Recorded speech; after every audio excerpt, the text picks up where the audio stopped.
네, 이제 6월이 다 지나가고 7월이 돌아왔습니다. 6월 한 달 동안은 정말 히딩크 감독이 이끈 국가대표 축구팀이 우리 국민, 전 국민을 너무나 기쁘게 해줬었죠. 자, 저희는요, 고 변호사와 함께 여러분께 주식에 대해서 여러 가지를 알려드려서 정말 2, 3년 후에는 저희 프로 때문에 수익이 났다 이런 소리를 듣고 여러분에게 기쁨을 주도록 항상 노력하겠습니다. 자, 고승득 변호사 나오셨습니다. 어서 오세요. 네, 안녕하셨습니까? 네, 안녕하세요. 네. 자, 일단은 지난주였죠. 이 네. 종합주가지수, 네. 그 월봉상 네. 종합주가지수가 이제 급등 종목이라면 네. 월봉상 12평을 지지받고 올라갈 것이다 말씀하셨는데 네. 사실은 반신했거든요. 네. 근데 6월 달에 일단은 12평을 지지를 했어요. 네네. 예. 사실 제가, 그 종합주가지수가 이제 800 위에 있을 때, 네. 그때 이제 5일선이, 아니, 월봉에서 5일평선이 깨졌었거든요. 예. 근데 다 800이 지지선이다, 760이 풀베팅 찬스다 말씀하셨을 네. 때, 그렇죠. 저는 제가 일간지에 인터뷰를 하면서 월봉상으로 볼 때 12평선이 지지선이 될 가능성이 크다. 그래가지고 제가 글도 올리고 네. 했었는데 네. 그 수치가 720이고 예. 근데 나중에 보니까 그 12평선 수치가 그때 방송에서도 이야기했지만 720보다 조금 낮았어요. 예, 계속 이렇게 내려오더라고요. 예. 그게 깨지고 나서 그 다음부터 이제 오르는 거잖아요. 네. 그래서 역시 그 차트만 보는 게 참 무섭다. 그러니까 제가 어떤 신문이라든가 방송을 열심히 보는 편은 아니거든요. 네. 그렇지만 그 차트 자체에 비밀이 숨어 있다 이렇게 저는 이제 믿습니다. 네. 근데 지금까지 보면요. 네. 우리나라 시장을 좀 네. 짓누르는 큰 악재 중에 하나가 미국 시장이거든요. 네네. 근데 나스닥이나 다우도 네. 저희가 그래프를 통해서 분석을 할 수 있는 거죠. 그렇습니다. 예, 한번 좀 봤으면 좋겠어요. 도대체 나스닥은 바닥이 잡혔는지. 사실 좀 다음 보여주시죠. 시간에 제가 말씀드릴 주제이기도 했는데 네. 일단은 말씀 나왔으니까 사실 궁금하네 많은 분들이. 그렇죠. 제가 한번 보여드릴게요. 제가 어떤 차트를 보라 하는 것은 제가 다음 시간에 말씀드리고 네. 일단 차트를 한번 제가 띄워서 이제 보여드릴 텐데요. 네. 제가 이제 보여드리는 게 나스닥의 일봉 차트입니다. 네. 이게 지금 이제 나스닥이 지금 변수가 3으로 돼 있죠. 3으로 예. 돼 있는데 이 10이라고 하는 이게 그 네. 11선이에요. 예. 11선. 예. 그 다음에 나스닥 지수의 두 번째 게 21선이고요. 네. 그 다음에 맨 바깥에 있는 게 그 31선이거든요. 네. 제가 이제 편의상 그렇게 했습니다. 네. 근데 이걸 보시면은 이제 재밌는 모습이 금방 눈에 띄죠.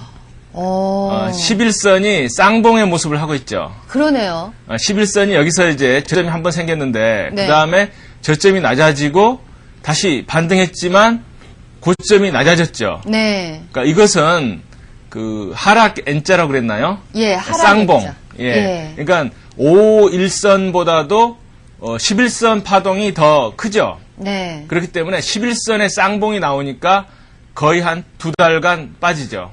그리고 11선이 네. 계속 그 저항선으로 작용을 하네요. 그렇습니다. 예. 그래서 정말 많은 분들이 이 11선의 중요성을 몰라요. 예. 아마 대한민국에서 제가 최초로 11선 가지고 목청껏 내쳤다고 생각하는데요. 네. 21선보다도 이 11선이 더 좀 신뢰도가 있다고 보여지거든요. 네. 그리고 이제 참 답답한 게 뭐냐면은, 네. 한번 나스닥의 이제 장기 추세를 보고 싶으면은, 네. 사실 월봉을 봐야 되잖아요. 예, 예. 월봉상으로도 어떻습니까? 월봉의 기본 파동이 지금 2000년도부터 계속 내려가고 있습니다. 네. 저점, 고점, 낮아졌죠. 네. 그 다음 저점이 낮아졌는데 고점이 어때요? 못 벗겼죠. 네. 그러니까 파동상으로, 월봉 파동상으로 고점이 쌍봉의 패턴이 있어요. 예. 그러니까는 월봉상의 쌍봉이라고 하는 것은 큰 하락이거든요. 그렇죠. 그 모습은 이제 여기서도 알 수가 있어요. 네. 여기서도 낮아져가지고 올라갔는데 그 월봉, 봉파동이 쌍봉이 난 거거든요. 네. 그러고 나니까 폭락하잖아요. 그 밑에 있는 게 스토캐스틱인가요? 네, 이게 스토캐스틱입니다. 예, 조금 올려서 좀 보여주시겠어요? 네네네. 스토캐스틱도 계속해서. 그렇습니다. 그러니까 이때 보면은 예. 스토캐스틱이 쌍바닥 같이잖아요. 네. 그러나 올라가서 지금 내려갔는데 지금 스토캐스틱을 보게 되면 사실 이건 과매도 국면입니다. 네. 과매도. 스토캐스틱 수치가 제가 20을 침체권으로 말씀드렸는데 그렇죠. 최근에 그 슬로우 스토캐스틱 55 네. 이 모습은 지금 그 5까지 하락을 한 거예요. 네, 그러니까 엄청난 침체권이네요. 그렇습니다. 지난번에 보면은 스토캐스틱이 20 밑에서 네. 반등을 하잖아요. 네. 그랬는데 이번에 이제 10 이하로 월봉상 내려갔기 때문에 그 상당히 지금 침체권에서 기술적 반등이 충분히 나올 수가 있다 하는 이야기를 말씀드릴 수가 있습니다. 네. 자, 나스닥 차트도 월봉과 일봉 다 네. 같이 보면서 네네. 그 추세를 보고 네. 우리 시장이랑 함께 좀 보는 게 좋겠네요. 그렇습니다. 예. 자, 그렇다면 또 교재로 돌아가서 이 고승대 변호사께서 말씀하시면 참 부러워요. 아휴, 나는 언제 저렇게 차트를 놓고 말을 할 수 있을까? 여러분들 저희와 함께 공부하시면은 충분히 다 가능한 일입니다. 자, 이번 시간은 84페이지부터 해야겠죠? 네, 84쪽 그 잘못된 투자 원칙 중에서 이제 몇 가지 남은 것을 말씀을 드리겠습니다. 아마 이제 몇 번 제가 드린 것 같고 또 사례는 제가 한두 개씩만 책에다 띄웠습니다. 근데 사례가 한두 개 있다고 해가지고 중요하지 않다고 생각하시면 안 되고요. 사례가 한두 개만 가지고 제가 어떤 항목을 설명하는 이유는 사실 그 차트에서 그 해당되는 것을 고르다 보면은요. 제가 말씀드린 기억이 납니다만 책을 한 10권 써도 모자랍니다. 네, 하긴 그렇죠. 사실 그 많은 예들을 다 보면서 네. 이렇게 하나하나 설명할 수는 없잖아요. 네, 그렇습니다. 그러니까 책에 있는 뭐 그런 예시 같은 것을 그 다른 비슷한 차트를 그 과거 차트에서 한번 검증을 해보셔야 되는 거거든요, 맨날. 네. 그게 일종의 그 모의 투자 훈련입니다. 제가 이제 남은 그 원칙 중에 하나가 반등 이용해 선절매하려고 기다리는 거. 네. 그게 참 어려운 수가 많아요. 많은 분들은 이제 주가가 특히 급락하게 되면 반등해서 본전이면 무조건 팔겠다 결심을 하거든요. 근데 실제로 나중에 돌이켜 보면은 결코 본전이 안 오는 수가 많습니다. 그 이유는 뭐냐면은 그 하락세라고 하면 하락은 강하고 반등은 약하죠. 네. 그렇기 때문에 강하게 떨어진 게 본전까지 강하게 반등할 수가 없잖아요. 그렇죠. 그래서 그 강하게 떨어진 종목을 그 본전까지 와서 손절매하려고 기다리다가는 추가 하락을 몇 번 더 얻어맞는다 하는 게 확률이 뭐 굉장히 높거든요. 그리고요, 네. 주식을 갖고 있다 보면은 반등을 할 때 네. 더 올라갈 것 같은 기대감이 그렇죠. 생긴 것 같아요. 예. 가장 그 최악의 투자가 뭐냐면은 하락세인데 반등할 때 조금 본전까지 이제 그걸 이용해서 이제 매도를 해야 되는데 네. 많은 개미분들은 반등할 때 물 타면서 더 들어가요. 그렇죠. 예. 그렇죠. 그러니까 강하게 하락하는 종목이 약하게 반등 나오면 이건 절대 갈 수가 없는데 많은 분들이 특히 물 타는 것 때문에 물을 크게 먹는다는 거거든요. 네.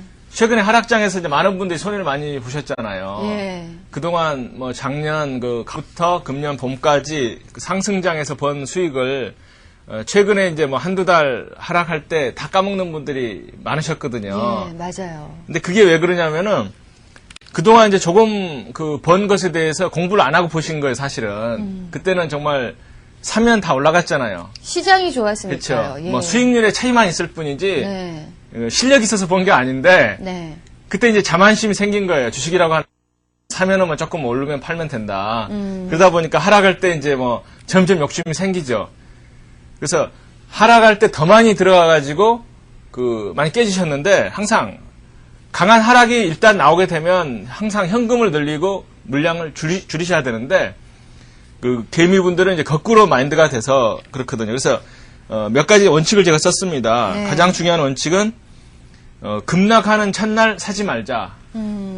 왜냐하면 급락한다는 것은 어떤 세력 물량이 나올 가능성이 크거든요. 네. 그리고 급락이라고 하는 것은 아래로 강한 파동이 생기는 거기 때문에 파동이 생기면 그 다음에는 확률상 약한 반등이 나올 수밖에 강한 반등이 나올 수가 없죠. 그래서 급락했을 때 자기만 이거 싸게 사가지고 돈 벌겠다는 생각을 버리셔야 됩니다. 네. 그 욕심을 버리셔야 돼요. 그래서 급락 첫날 절대 사지 말고 결정적인 순간을 노려라. 예. 그리고 이제 하반경직 보이는 주식 매수하지 말자. 이건 제가 이제 몇 번 말씀을 드렸죠. 그렇죠. 책에는 뭐 제가 옛날 한빛은행 케이스를 가지고서 이제 말씀을 드렸었는데, 뭐 그 당시 이제 은행뿐만이 아니라 많은 것들이 그랬죠. 최근에 이제 그 어떤 종합주가수 일봉도 뭐 그런 그 계단식으로 이제 내려갔지만은 한번 그 무서운 걸 한번 또 보여드릴게요. 뭐 제가 한빛은행은 지금 이제 종목이 바뀌어가지고 예시를 해줄 수가 없고 이게 이제 조흥은행이거든요. 예. 조흥은행이 2000년도 하반기 모습입니다. 2000년도 하반기에 10월 달에 이제 급락을 한번 주고요. 그러고 나서 반등이 옆으로 갔죠. 네. 그러니까 이때 아마 은행주사라고 하는 그 매수 권유가 굉장히 많이 들어왔을 것 같아요. 네. 그러면은 현혹이 되죠. 어때요?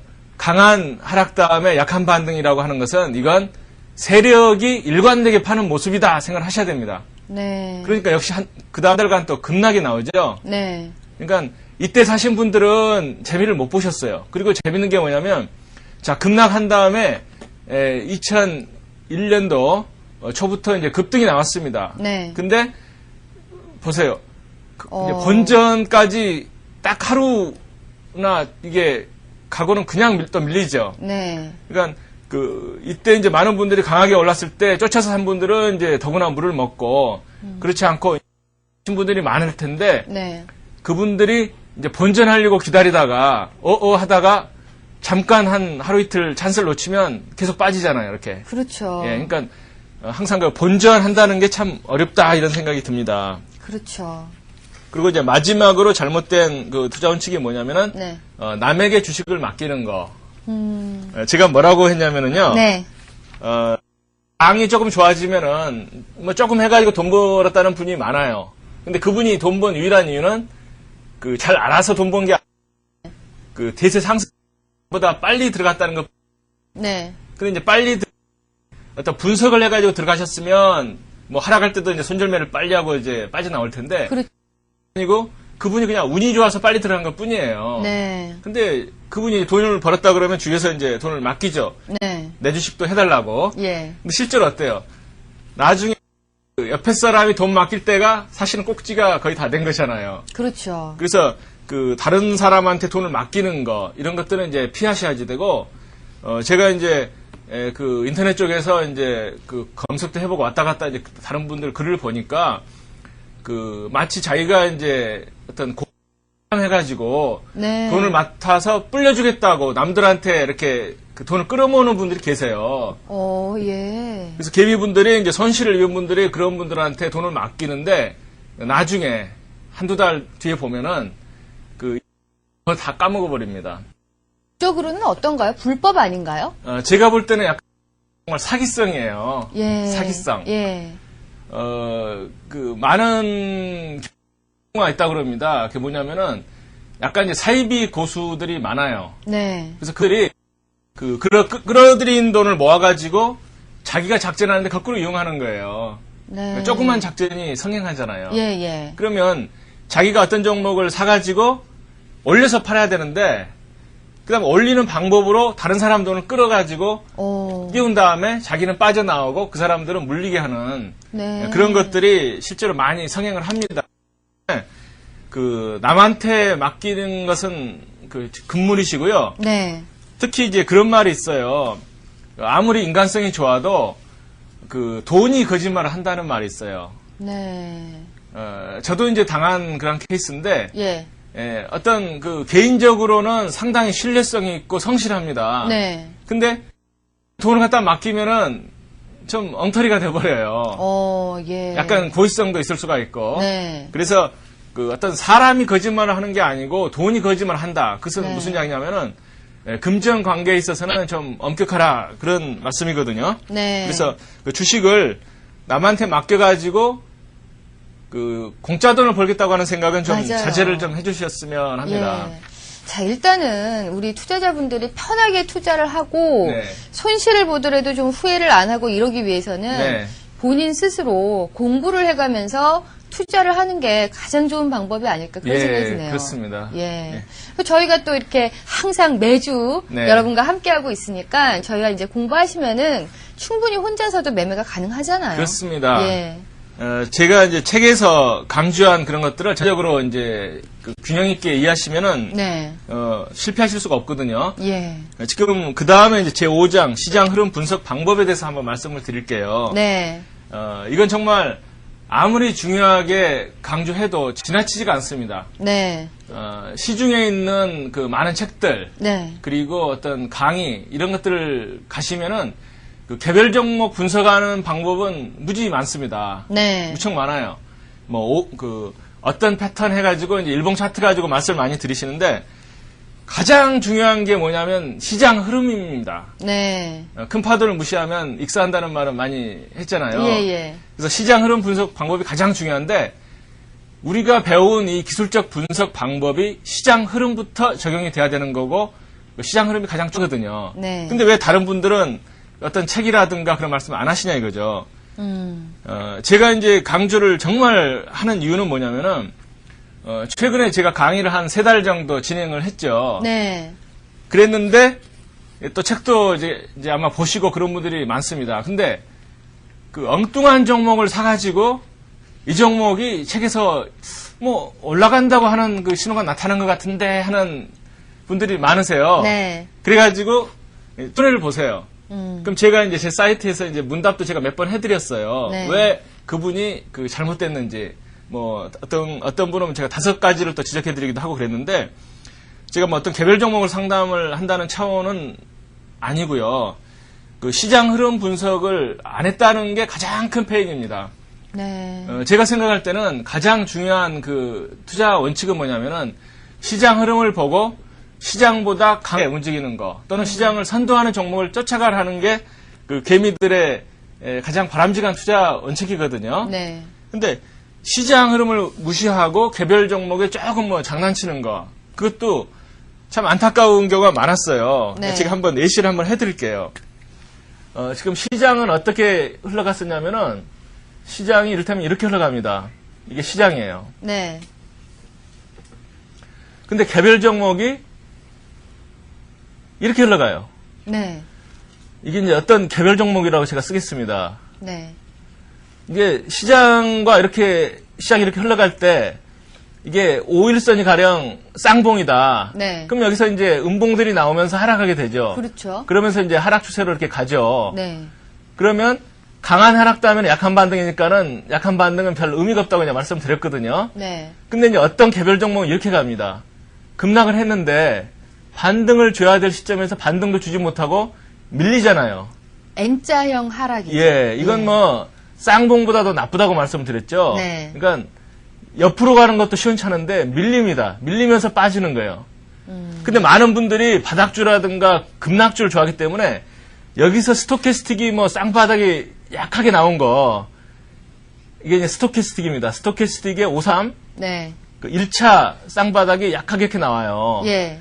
이걸 보고서 스토캐스틱 쌍바닥이니까 바닥이라고 생각하시는 거죠. 네. 절대 이건 안 됩니다. 시장이 이렇게 그 하락할 때는 하락하더라도 시장보다는 그 강하게 움직이거나 최소한 시장만큼 가야지만이 뭐가 지표가 맞는 거예요. 네. 근데 이것은 그 폭락을 내시하는 겁니다. 제 책을 보신 분들은 이게 폭락 80%라고 돼 있죠. 예. 폭락 확률 80%인 그 이런 주식을 이걸 무시하고 떨어진 다음에 이 바닥, 네. 이 바닥에서 이것만 보고 사시더라 하는 거거든요. 그러니까 정말 그건 안타까운 겁니다. 그건 큰 걸 못 보시고 또 제 책의 주제가 제 5장이라 그래가지고 정말 상세하게 제가 썼잖아요. 네. 그러니까 가장 중요한 것은 시장 흐름을 먼저 보시고 또 그 분석 방법 있잖아요. 스토캐스틱 제가 뭐 533, 1066, 20, 12, 12 하는 것들을 네. 시장에 먼저 적용하시고 그러고 나서 그 최소한도 시장만큼은 움직이는 종목 중에서 선택을 하셔야지 네. 그냥 그 폭락 그 예감주 네. 그런 것만 가지고 이건 뭐 무슨 스토캐스틱이 뭐 물동네에서 어떻다 이렇게 하시면은 정말 안타깝죠. 실제로 그 먹을 게 없습니다. 저희 프로그램이 시작되고 나서 네. 고 변호사께서 계속해서 이제 프로그램 할 때마다 말씀드리는 게 네. 바로 큰 것을 먼저 봐라. 그렇습니다. 시장을 먼저 봐야 된다. 그리고 어떤 종목이든 이동평균선을 먼저 본 후에 네. 보조지표를 봐라. 네. 그렇게 계속해서 말씀을 드린데도 많은 분들이요. 이 이동평균선보다는 스토캐스틱을 더 신뢰를 하시는 것 같아요. 사실 제가 책에서 스토캐스틱 어떤 신드롬을 일으켰죠. 네. 정말 마법의 지표다.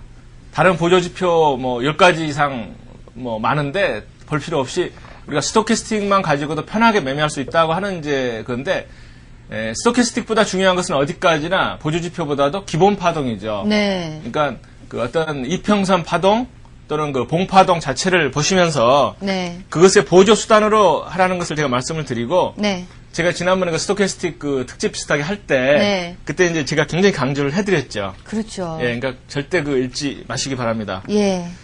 시장 흐름 분석은 제가 경제 지표와 주식시장과의 관계를 먼저 이제 그 책에다 썼습니다. 그래서 제가 책 1권에 이제 쓴 내용을 좀 많이 요약을 해드렸는데요. 네. 결국은 경제 지표가 많이 신문에 쏟아져 나옵니다. 뭐 수출 동향도 나오고 그렇죠. 또 어떤 그 환율까지도 나오죠. 네. 뭐 환율이 나오면 우리나라 수출 뭐 수입이 좀 영향을 받을 수밖에 없죠. 그렇죠. 그리고 뭐 어떤 뭐 설비 투자는 어떻고 많은 지표가 나오는데 그 지표를 우리가 해석할 능력이 없습니다.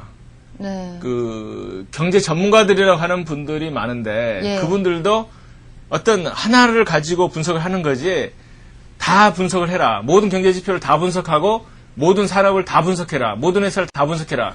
있을 수가 없는 이야기예요. 그렇죠. 그러니까 결국은 우리 개미분들도 그러려고 노력을 하지 마시라는 거예요. 예. 그 힘든 작업을 하면서 결국은 거꾸로 간다는 거거든요. 네. 그래서 그 힘든 작업 하지 마시고 제가 알아야 되겠다고 말씀드린 그건 뭐냐면은 금리 추세입니다. 네. 금리 추세만큼은 우리가 알면은 큰 자금의 흐름을 알 수가 있다 하는 거거든요. 네. 제가 99쪽에다가 금리와 주가의 상관관계를 말씀을 드렸습니다.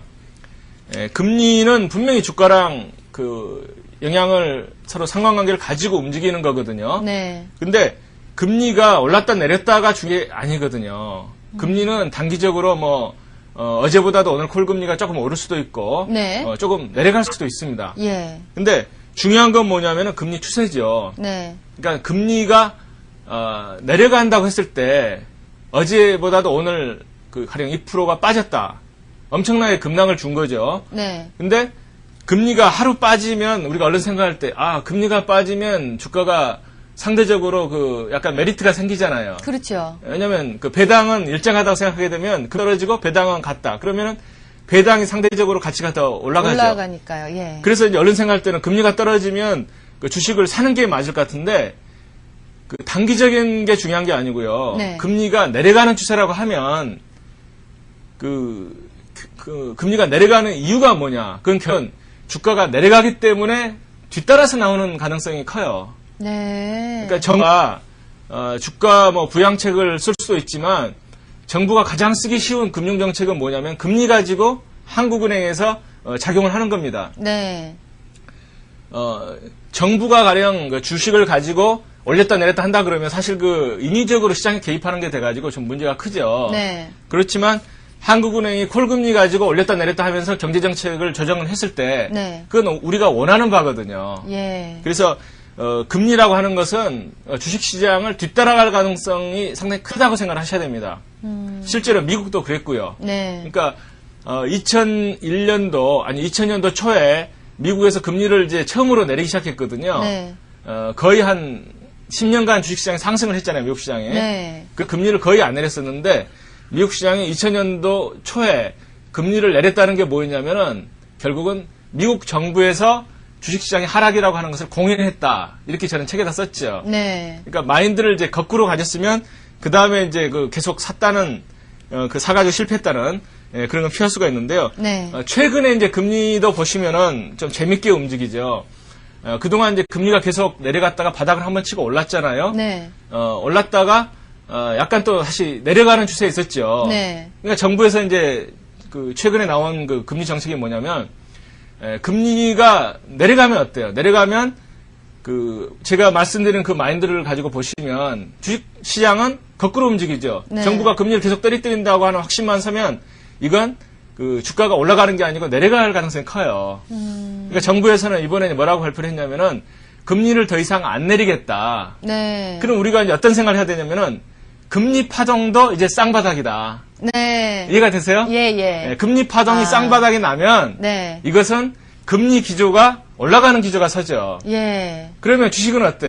거꾸로 같이 올라가겠죠. 대세가 쌍바닥이 날 가능성이 크죠. 네. 그래서 최근에 그 조정 때문에 많은 분들이 괴로워하시지만 그 대세적인 관점에서는 아직은 괴로워할 때가 아닙니다. 네. 금리는 이제 쌍바닥을 치려고 하기 때문에 예. 긍정적으로 생각할 요인도 있다 이렇게 이제 말씀을 드리는 거죠.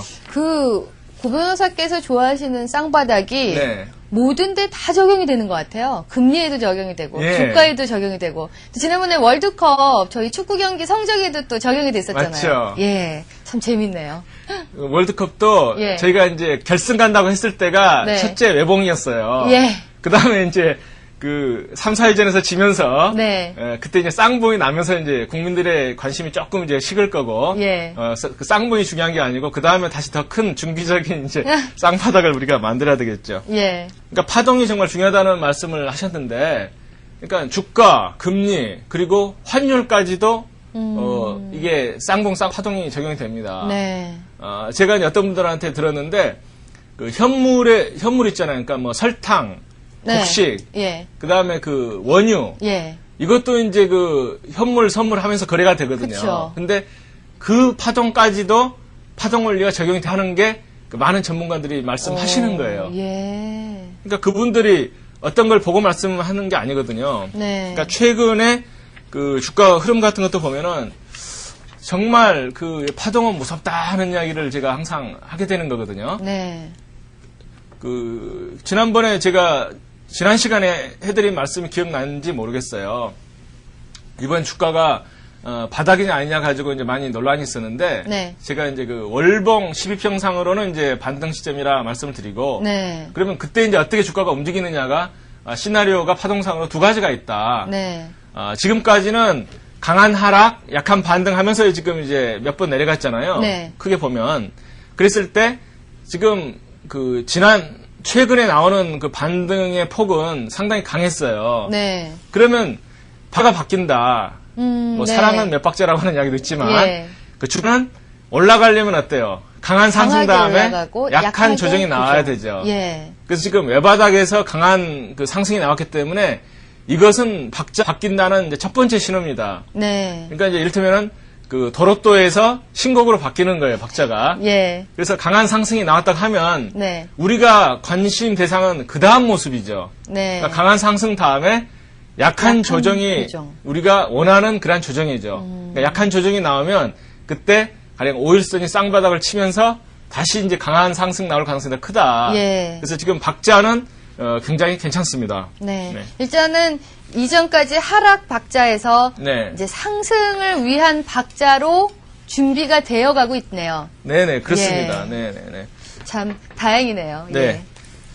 예. 그 다음에 이제 주식시장의 대세 4단계를 말씀을 드리는데요. 네. 이건 정말 그 어느 책에나 사실은 있는 내용입니다. 너무나 유명한 그 이야기거든요. 예. 일본의 우라카미 쿠니오가 그 주식시장은 4단계로 움직인다. 이렇게 네. 이제 말씀을 한 바 있는데 그 4단계가 뭐냐면 올라갈 때 2단계, 내려갈 때 2단계 해가지고 큰 파동이 나온다. 근데 이제 원리를 역시 아셔야 됩니다. 원리를. 제가 아주 쉽게 한번 설명을 해드릴게요. 네. 많은 책을 읽어보시면 뭐 첫째 장세는 금융장세다. 정말 금융장세라고 하는 이야기를 우리가 정말 많이 쓰죠. 네. 그 다음에는 실적장세다. 그 다음에 역금융장세고 마지막에 역실적장세다. 네 가지 이제 단계를 이야기를 하면서 뭐 여러 가지 설명을 하는데 듣고 보면은 굉장히 어렵죠. 네.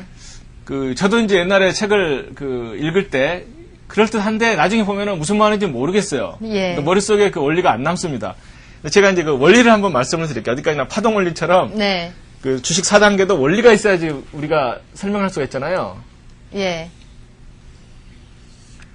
이게 이제 주식시장입니다. 네. 근데 이제 포인트가 뭐냐. 제가 첫 시간에 처음에 강조해드린 게 뭐냐면 이 주식은 주가 선행의 법칙상 먼저 움직이더라. 네. 그러니까 이게 이제 경제 흐름입니다. 경제 흐름. 선행한다 그랬죠? 예, 주식은. 선행하죠. 예, 경기 흐름에. 그러니까 이건 지금 이제 경기예요. 경기 지표. 그래서 예. 이 시차가 우리나라에서는 6개월 정도라고 지금 알려져 있습니다. 이건 이제 학자들이 검증을 한 거고 네. 최근에도 그게 입증이 됐죠.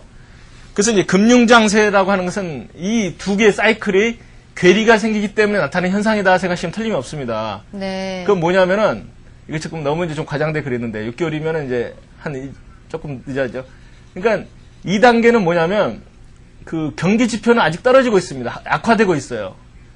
그러니까 많은 분들은 그러니까 이 부분이 되겠죠. 네. 그러니까 이제 수직으로 이렇게 보면은 이게 이제 주가 바닥을 치고 올라가는 거고 경기는 아직 떨어지고 있습니다. 그러니까 경기는 떨어지고 주식시장은 올라가는 단계예요. 네. 그러니까 이게 이제 금융장세인데 그 금융장세가 나타나고 하는 이유는 뭐냐면은 금리가 이제 먼저 변하거든요. 네. 그래서 이제 경기 지표, 뭐 GNP라든가 뭐 수출 동향 같은 것은 나빠져요. 한 네. 6개월 정도. 그렇지만 주가는 올라갑니다. 그래서 올라가는 이유는 이제 실적 장세가 아니라 금융 장세. 그러니까 쉽게 말씀드리면은 아까 그 금리를 말씀을 드렸죠. 네. 그러니까 그 큰 돈의 움직임은 굉장히 민감합니다. 우리가 생각할 때는 큰 손들은 주식을 할 것 같지만 사실은 채권을 해요. 채권. 네.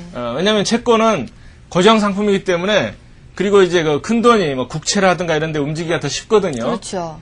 그래서 이제 큰 손은 어떤 마인드를 가지고 움직이냐면은 금리 추세가 가장 우선하죠. 큰 손한테는. 네.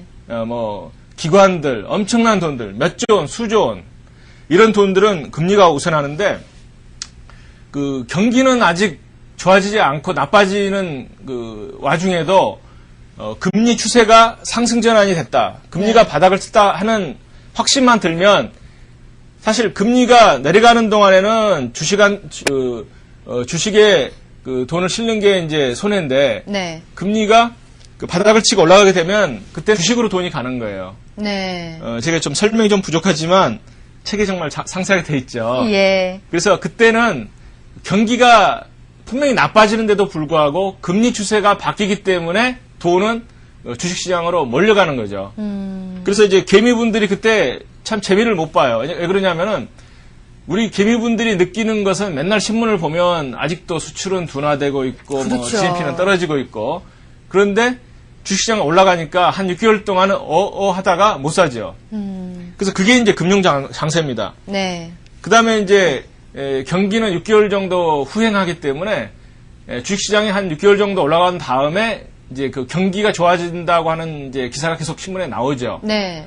그래서 그 다음에는 실제로 경기가 좋아지기 때문에 주가가 올라가는 겁니다. 네. 그게 이제 실적 장세거든요. 예. 제가 생각할 때는 정말 우리나라에서도 실적제는 곧 임박하지 않았나 하는 생각이 듭니다. 네. 이제 최근에 조정 끝나고 예. 제대로 사이클이 올라가면 그 다음에는 이제 실적 장세라고 봐야 되겠죠. 네. 근데 이제 주의하실 점이 뭐냐면은 실적 장세에서 개미들이 또 수익을 잘 못 내게 돼요. 그 이유가 뭐냐? 네. 신문에 맨날 실적 좋다고 뭐 기사가 나오니까 예. 그거 쫓아다니다가 결국은 버는 게 없는 거예요. 예. 그러니까 실적 장세에서는 모든 종목들이 이제 상승 흐름을 타고 실적이 좋아지기 때문에 네. 실적이 나오면 그게 단기적인 꼭지일 가능성이 커요. 네. 그러니까 개미들은 신문 보고 이 종목이 좋다고 사면 또 눌리고 그러면 이제 며칠 하면 이제 KO 펀치 맞고 아우 참 운 없다 또 팔고 또 신문에 난 것도 쫓아가면 또 단기 꼭지. 예. 그래서 이제 실적 장세가 사실은 우리가 엘리어트 파동에서도 보면 상승 1파, 2파, 3파, 4파, 5파로 가잖아요. 네. 근데 이제 3파가 가장 강하고 길다고 했는데 그게 이제 우라카미 쿠니오의 4단계로 보면 상승의 3파 그러니까 이제 고점으로 치면 두 번째 치고 올라갈 때 예. 그때가 이제 가장 강한데 그게 우라카미 쿠니오 4단계로는 보면 실장세입니다. 네. 그러니까 실적 장세에서는 정말 그래프를 보고서 강한 종목을 가지고 기다리면은 운 좋으면 1년 못 가도 한 8개월 가는데 그 실적 장세에서 개미들이 실적만 쫓아다니기 때문에 실제로는 계속 단기적으로 뒷북만 치고 다닌다 이거죠. 그래서 네. 그 말씀 드리는 이유도 지난 시간에 한 걸 한번 그 기억을 한번 하십시오. 네. 그 실적 호전 뉴스 정말 우리가 쫓아가면 안 된다 이걸 말씀드리고요. 네. 오히려 실적 장세 같으면 이미 우량주들은 호재들이 다 숨어 있죠. 그렇죠. 그러니까 나쁘다고 하는 종목이 아닌 이상은 분명히 그 차트를 보고 샀을 때 그 실적 좋다는 호재가 나오면서 세력이 그 마케팅을 대신 해줄 겁니다. 네. 그러니까 그때 같이 파시면 되는 거예요. 네. 일단은 뭐 신문 기사에 나오는 실적에 현혹되기보다는 네. 그래 보고 냉정하게 판단을 한 후에 오히려 그 재료를 단기적인 고점으로 생각을 한 게 좋다. 예, 이런 그렇습니다. 말씀이시고요. 예. 예, 그리고 이제 4단계 중에서 3단계가 이제 역금융 장세잖아요. 네. 역금융 장세가 나오는 것은 뭐냐면은 주가는 역시 그 경기보다 선행하기 때문에 경기가 고점을 치기 6개월 전에 그 주식시장은 그 꼭지를 칩니다. 네. 그게 정말 그 우리나라에서 항상 되풀이되는 현상이거든요. 그때 개미들은 또 손해를 봐요. 네. 왜 그러냐면 큰 손들은 그 채권 쪽으로 이제 돈이 가버리죠. 예. 그러니까 돈이 빠져나가기 때문에 그 주식시장은 하락을 시작합니다. 근데 신문에서는 경기는 계속 호전이 되죠. 몇 개월 네. 동안. 그러니까 그 경기에 막바지 불꽃인데도 불구하고 개미들은 항상 신문을 보고 그 매매를 하기 때문에 네. 그 정말 그 마지막 불꽃이 항상 강하잖아요. 그렇죠. 그러니까 신문에 보면 뭐 사상적만 발표가 되고 그래서 이제 역금융 장세에서도 역시 개미들은 그 볼 수가 없다 하는 거고요. 네. 그다음에 이제 마지막 장세는 역실적 장세. 그때는 주식시장도 빠지고 그 실적도 다 나빠지는 게 현실화됩니다. 네. 근데 이제 그때도 역시 또 개미들은 더 큰 손해를 보는 거거든요. 예. 그 이유가 뭐냐면은 그 주식시장이 빠지게 되면 네. 그 싸다고 생각해서 들어가게 되는 거거든요. 네. 그래서 싸다고 생각해서 들어가는데 엘리어트 파동을 한번 생각해 보세요. 항상 초기에 쌍봉 첫 번째보다도 두 번째 반등이 약한 다음에 내려가는 게 항상 더 강했습니다. 그렇죠. 예, 그러니까 그 싸고 약한 반등에서 들어갔다가 그 크게 당하는 게 역실적 장세거든요. 그래서 우라카니 쿠니오가 그 4단계를 약했는데 그게 이제 어떻게 보면 이제 개미의 심리가 나타나 있는 거죠. 네. 그래서 그 우리가 항상 결론은 다시 한마디입니다. 차트만 열심히 보자 하는 게 예. 이제 역시 그 주제가 되는 거거든요. 근데 참 희한한 게요. 네. 삼성전자 13만 원, 12만 원 할 때는 더 하락할 것 같아서 예. 매수를 못 하시던 분이 네. 40만 원 찍고 38만 원, 37만 원 가니까 네. 그렇게 일반 투자자들의 매수가 많이 몰리잖아요. 조금 떨어지니까 싸다고 생각하죠. 예, 그러니까 그 시각의 차이가 네. 오히려 잘못하면은 우리 일반 투자자분들한테 더 큰 손실을 주는 것 같아요. 그렇죠. 예. 그러니까 그 개미 심리를 그때 말씀드린 기억나죠? 네.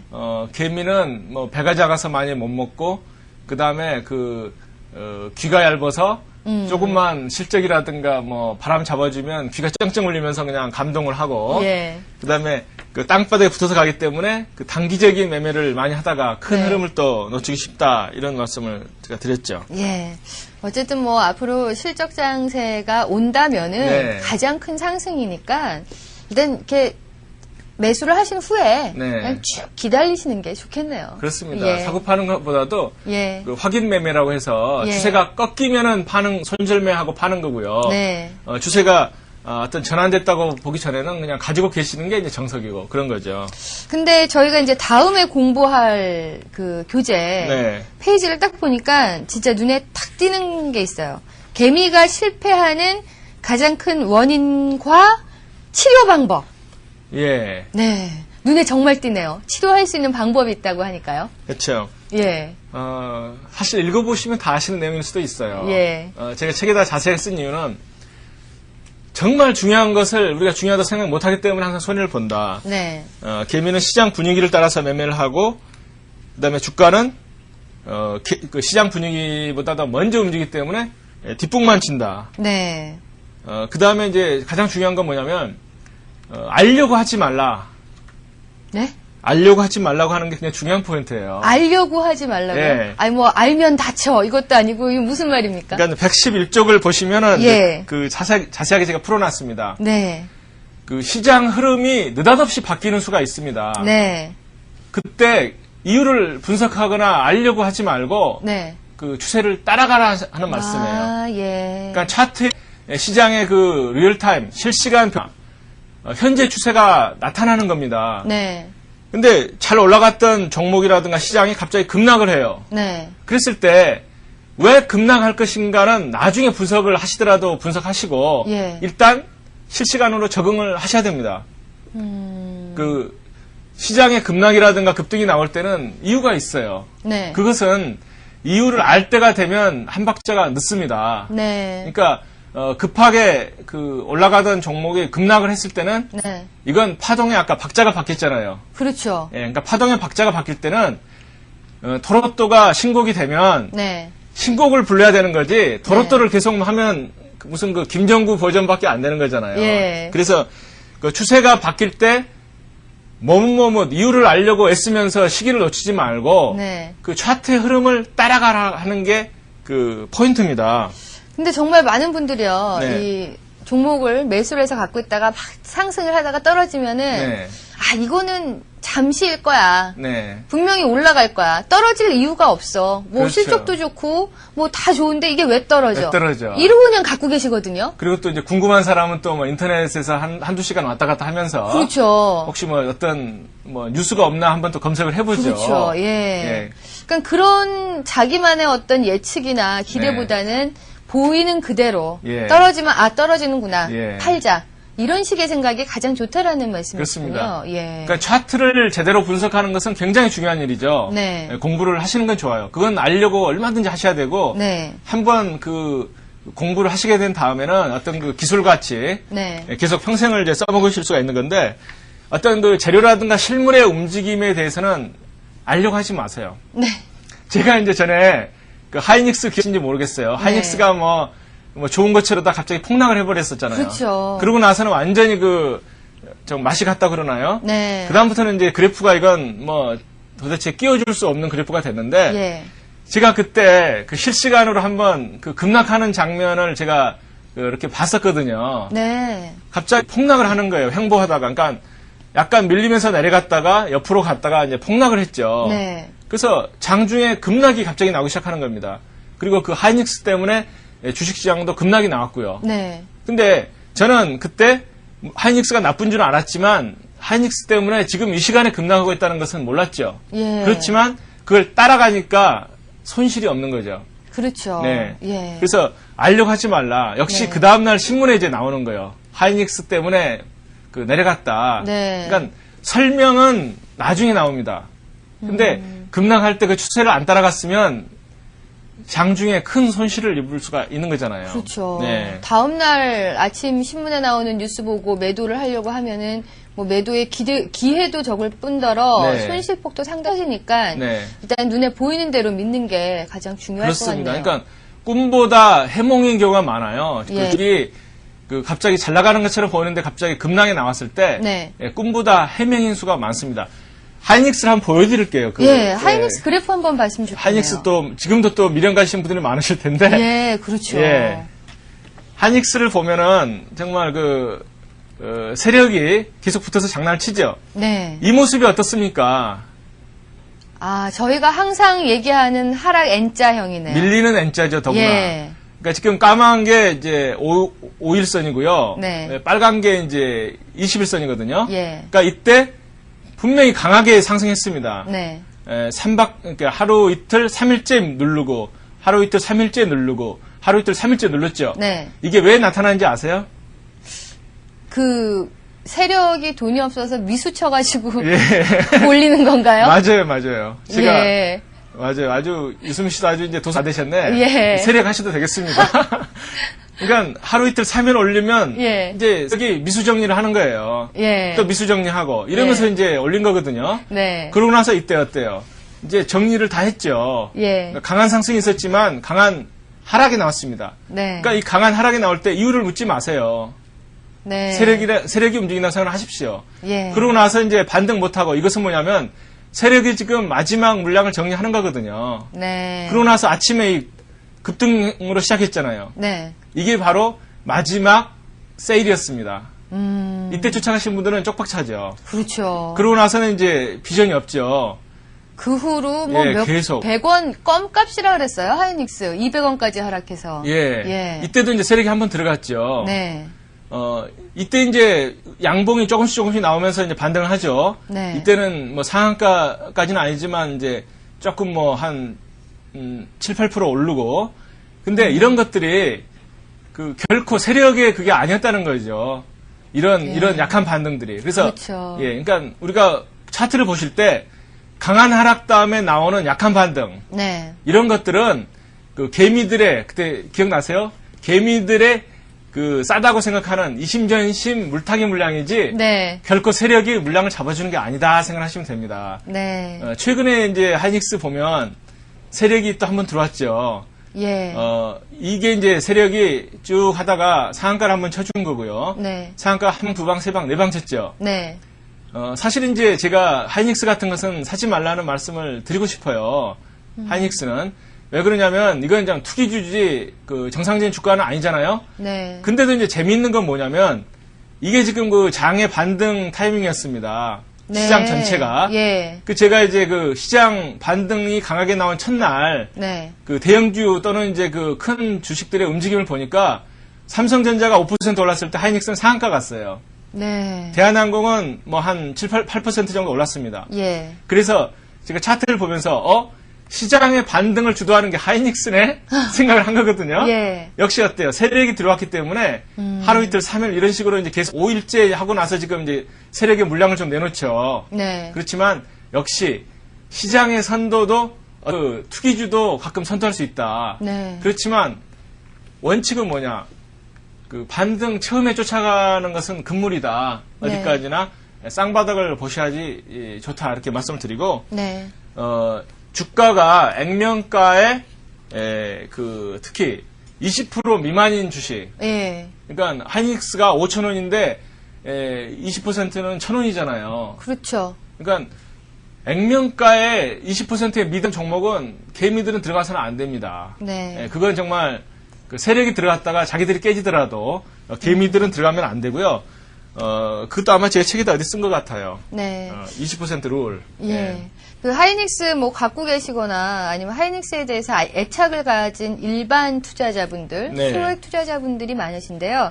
저희가 뭐 하이닉스 회사 자체에 대해서 뭐 나쁘다 좋다라는 얘기가 아니라 네. 차트 모양을 봤을 때 분명히 일반 투자자들이 섭불리 들어갔을 때 손실 볼 확률이 많다라는 거니까요. 네. 좀 오해는 하지 말으셨으면 좋겠네요. 예, 그렇습니다. 네. 그 다음에 이제 112쪽에 네. 제가 실전 화면을 띄워놨습니다. 실전 화면. 예. 많은 분들이 그 실전 화면, 그러니까 HTS 제가 지금 한번 설명드린 기억이 납니다. 네. 시장 흐름을 가장 우선하라 하는 게 이제 가장 좋은 투자 원칙이거든요. 네. 그걸 확실하게 우리가 실전에서 적용하는 방법은 뭐냐면 그 HTS 화면을 우리가 보실 때 네. 개별 종목만 가지고 절대 보지 마십시오. 그러니까 네. 화면 한쪽에 반드시 그 종합주가지수 1봉하고 그리고 네. 종합주가지수 30분봉은 적어도 있어야 됩니다. 네. 조금 더 이제 발빠른 분들은 그 종합주가지수의 5분봉도 꼭 같이 넣고 보십시오. 네. 그래서 종합주가지수 30분봉에서 쌍이 나왔다고 하게 되면 네. 그렇게 되면 시장의 큰 흐름이 꺾인다는 걸 의미하잖아요. 그렇죠. 일봉보다도 먼저 그 흐름을 보여주는 게 30분봉입니다. 그렇기 때문에 30분봉에서 쌍봉이 나게 되면 그 개별 종목이 눌릴 가능성이 굉장히 크죠. 네. 그러니까 그때 자기만 이것을 사가지고 돈 벌겠다고 하는 생각을 하지 마시고요. 네. 시장은 급락할 때 그 시장 흐름을 이제 촉에 따라가는 게 굉장히 좋은데 네. 많은 분들은 거꾸로 생각하세요. 시장 흐름은 강하게 꺾이는데 개별 종목은 어떤 경우는 한 2, 3% 오르는 수가 있어요. 그랬을 때 많은 분들은 시장은 꺾이는데 이 종목은 2, 3% 오른다, 강하다 이렇게 생각하시는데 그건 아닙니다. 네. 제 경험으로 보게 되면 그 개별 종목이 정말 뭐 상한가치 쳤을 때 그때는 그 시장 흐름과 반대로 이제 세력이 가겠다고 하는 강한 의사 표시죠. 네. 상한가 친 다음에 그 다음날 안 밀렸다고 하게 되면 정말 그 눈에 띄는 이제 작전주를 하겠다 그런 이야기인데 네. 시장은 강하게 빠지는데 개별 종목이 2, 3% 올랐다 하게 네. 되면 그건 그 세력도 물량을 정리해야 되잖아요. 네, 시장이 그렇죠. 그렇죠. 빠지니까. 그러니까 실제로 세력일수록 그 시장 흐름에 민감합니다. 네. 자기들은 물량이 크기 때문에 팔 수가 없어요. 예. 그래서 이제 제 경우로 보면 시장이 급락이 나오는데도 불구하고 개별 종목은 한 1%, 2% 그 양봉을 만들면서 지지하는 듯한 모습을 보여줄 때 네. 그게 세력이 장난으로 마지막 파는 그 상황일 가능성이 굉장히 컸습니다. 사실은 그런 모습 보면은 일반 네. 투자자분들이 아, 이게 시장이 하락을 하는데 이 종목은 이렇게 견조하면 네. 내가 시장 하락할 때 이 종목에 들어가면 수익이 날 수 있겠다. 이런 그렇게 생각을 생각하죠. 많이 하시거든요. 그렇습니다. 사실은 그런 일반 투자자분들한테 세력이 물량을 떠 넘기는 거네요. 그렇습니다. 예. 정말 안타까운 게 뭐냐면 네. 그 시장 흐름 제가 시장 흐름 계속 외치고 있잖아요. 예. 시장이 강하게 꺾일 때는 그 개별 종목을 매수하실 생각을 안 하시는 게 좋습니다. 네. 근데 이제 많은 분들은 항상 뭔가를 사가지고 이익을 남겨야 된다는 생각을 하세요. 그렇죠. 그러다 보니까 시장이 하락했을 때 조금 반등하는 종목들이 눈에 띄잖아요. 네. 그 종목을 노리시는데 절대 그러시면 안 된다는 말씀이죠. 예. 사실 세력들도 시장이 하락을 하는데 상한가로 어떤 종목을 올리다 보면 눈에 띄니까 네. 오히려 더 안 그럴 것 같네요. 예. 그렇습니다. 작전주일수록. 예. 그런 생각이 실제로 드네요. 제가 그때 어떤 정말 큰 손을 만나서 네. 이야기를 들었었어요. 손이 얼마나 크든가요?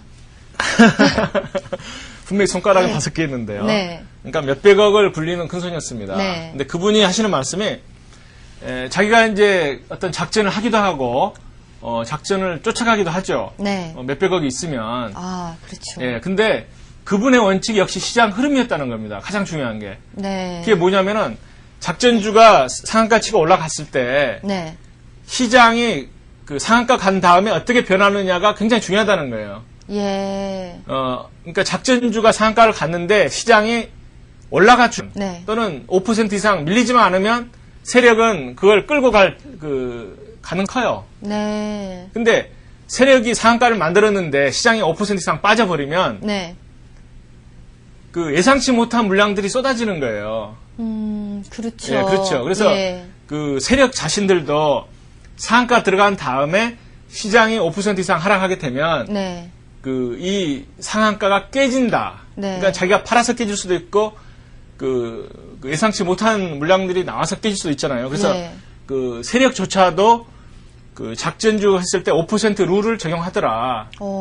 제가 어디선가 이제 설명을 해드릴 텐데 예. 손절매 중에서 이제 그 중에 하나가 올라가던 종목이 그 고점에서 5%가 밀리면 네. 일단 추세는 깨질 가능성이 확률상 높다. 예. 그건 제가 이제 어떤 파동 관점이 아니고 그건 주먹 구구식 관점이라고 말씀을 드릴 수가 있어요. 네. 근데 5%라는 게 상당히 중요하다는 것을 우리가 생각을 하셔야 됩니다. 네.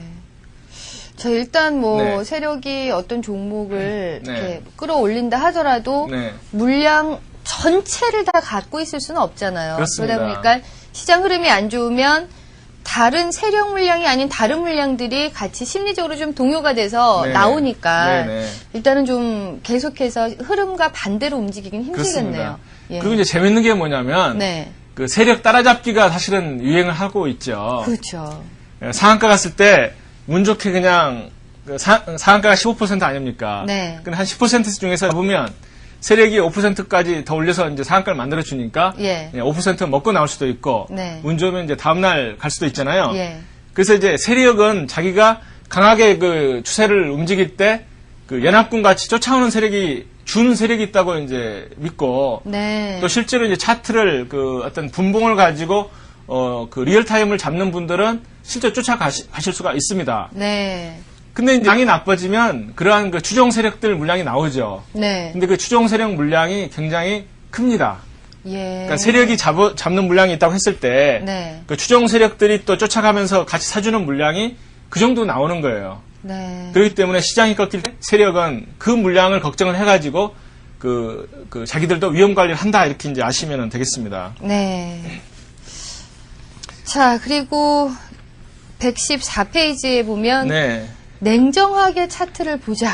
참 예. 어렵죠. 말은 쉬운데 정말 저희도 항상 이제 투자자분들한테 네. 방송 진행하면서 냉정하게 시장을 보십시오. 이런 네. 얘기 하는데 그것처럼 어려운 게 없는 것 같아요. 가장 쉬운 방법을 제가 몇 번 말씀을 드렸어요. 예. 그게 뭐냐? 예. 아까 알려고 하지 말라. 아, 예. 그게 정말 그 중요하고도 시간도 낭비 안 하는 거거든요. 네. 그러니까 이제 모르는 게 약이다 하는 게 여기서 나오는 거예요. 주식에서. 네. 모르는 게 약이다. 네. 쉽게 말씀드리면은 뭐 정보라든가 이런 것들은 우리가 배제를 하고 네. 차트만 열심히 보자 하는 걸로 네. 이제 오늘 그 주제를 좀 말씀드릴 수가 있겠습니다. 네. 알겠습니다. 자, 오늘도 참 여러분께 좋은 말씀 많이 해주셨죠? 자, 고승덕 변호사 감사합니다. 자, 모르는 게 약이다라는 얘기도 있고요. 아는 것이 힘이다라는 얘기가 있습니다. 모르는 게 약이다. 시장이 떨어지면 왜 떨어졌는가라고 알기보다는 있는 그대로 받아들이는 게 좋을 것 같고요. 아는 것이 힘이다. 시장의 움직임, 기술적 분석들 공부를 해보시는 것도 다 여러분에게 도움이 될 것 같습니다. 자, 오늘 저희와 함께 해주신 여러분 감사드리고요. 다음 시간에 더 알찬 내용 가지고 다시 찾아뵙겠습니다. 감사합니다.